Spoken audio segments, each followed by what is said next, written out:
حج کے بغیر حج کا فریضہ ادا کیا،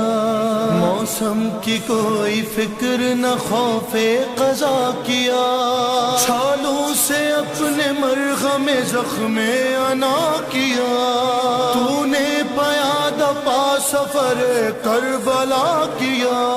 قطرے تیرے پسینے کے کیا کام آئے ہیں، اللہ نے انہی سے فرشتے بنائے ہیں۔ کیونکہ دیکھیے روایت میں کہ زمینوں میں سب سے پہلے زمین کربلا نے پروردگار کے سامنے تواضع اور انکساری کو اور اپنا سر نیاز کو جھکایا تھا، تو پروردگار عالم نے اس کو اس قدر فضیلت دے دی، زمین کربلا کو اس قدر فضیلت دی کہ ہمارے چوتھے امام زین العابدین علیہ السلام فرماتے ہیں اللہم صلی اللہ علیہ وسلم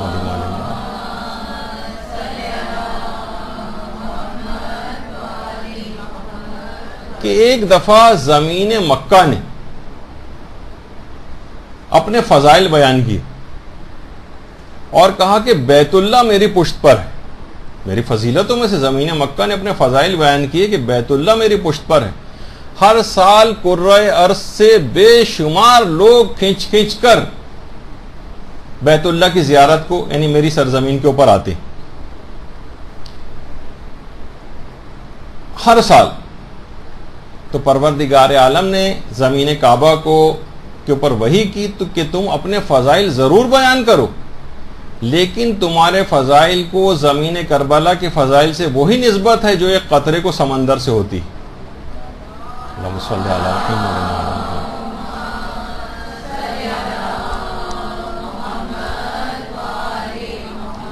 اور فرمایا کہ آگاہ ہو جاؤ، اگر زمین کربلا کا پیدا کرنا مقصود نہ ہوتا تو اے زمین مکہ تمہیں بھی یہ فضائل حاصل نہ ہوتے، اور اگر زمین کربلا کا یہ مدفون نہ ہوتا تو اے زمین مکہ میں تم کو بھی پیدا نہ کرتا، اور اگر یہ مدفون نہ ہوتا تو وہ بیت اللہ جس پر تو فخر کر رہی ہے اس کو بھی بنایا ہی نہ جاتا۔ اور چوتھے امام یہ جملہ بھی ارشاد فرماتے ہیں کہ جس وقت زلزلہ قیامت آ رہا ہوگا تو اس وقت زمین کربلا کو پروردگار اپنی قدرت کاملہ سے اٹھا لے گا اور جنت کے خطوں میں سے ایک خطہ قرار دے دے گا جو کہ انبیاء اور مرسلین کا مسکن بن جائے گا، اور اس کے نور سے اہل جنت کی آنکھیں خیرہ ہو رہی ہوں گی، اہل جنت کی، جس کے اندر انبیاء اور مرسلین، سوچی کہ انبیاء اور مرسلین وہاں پر رہ رہے ہوں گے۔ اور ہمارے چھٹے امام یہ بھی جملہ ارشاد فرماتے ہیں کہ سرزمین کربلا کے سفر میں جو زائر ہوتا ہے وہ جب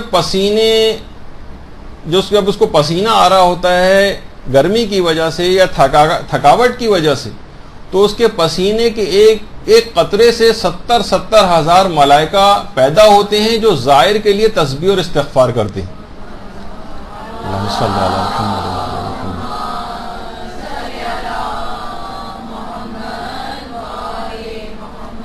اور اس شخص کے لیے پیغمبر اکرم فرماتے ہیں کہ اے میرے مظلوم فرزند کی زیارت کرنے والے اور اس کے لیے مصائب کو برداشت کرنے والے، اس کی زیارت کے لیے کہ میں محمد صلی اللہ علیہ وآلہ وسلم صلی اللہ علیہ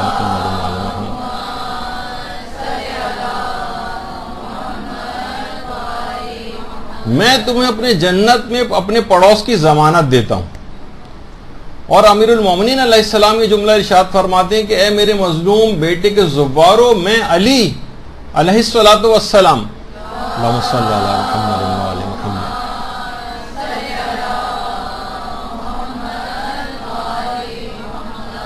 تمہاری تمام حاجات کو تمہاری تمام ضروریات کو خواہ دنیا کی ہوں خواہ آخرت کی ہوں میں پوری کرنے کی ضمانت لیتا ہوں۔ اور جیسے ہی یہ زائر صحن روضہ کے اندر قدم رکھتا ہے، جیسے ہی یہ زائر صحن روضہ میں قدم رکھتا ہے ملائکہ اس کو گھیر لیتے ہیں، اور جیسے ہی یہ قبر مطہر کے سامنے پہنچتا ہے امام حسین علیہ السلام اس کی طرف متوجہ ہو جاتے ہیں، اس کے لیے دعائیں مغفرت کرتے ہیں، اور جس وقت امام حسین دعا کے لیے ہاتھ بلند کرتے ہیں اس کی مغفرت کے لیے تمام انبیاء اور تمام ملائکہ ان کے ساتھ اس زائر کے لیے شامل دعا ہو جاتے ہیں۔ اور یہ زائر جب اپنے وطن واپس جانے کے لیے پلٹتا ہے تو الوداع کہنے کے لیے جبرائیل، اسرافیل، میکائیل تمام ملائکہ کے ساتھ الوداع کہنے کے لیے آتے ہیں، اس کو مبارکباد دیتے ہیں، تم خوش نصیب ہو، تمہارے تمام گناہ بخش دیے گئے ہیں، جاؤ اب تم کبھی آتش جہنم نہ دیکھو گے۔ ہاتف غیبی کی باقاعدہ اس موقع پر ایک آواز آ رہی ہوتی ہے، خوش نصیب تم کو جنت مبارک ہو، جب تم دنیا سے رخصت ہوں گے تو سب سے پہلے مظلوم کربلا تمہاری زیارت کے لیے پہنچیں گے۔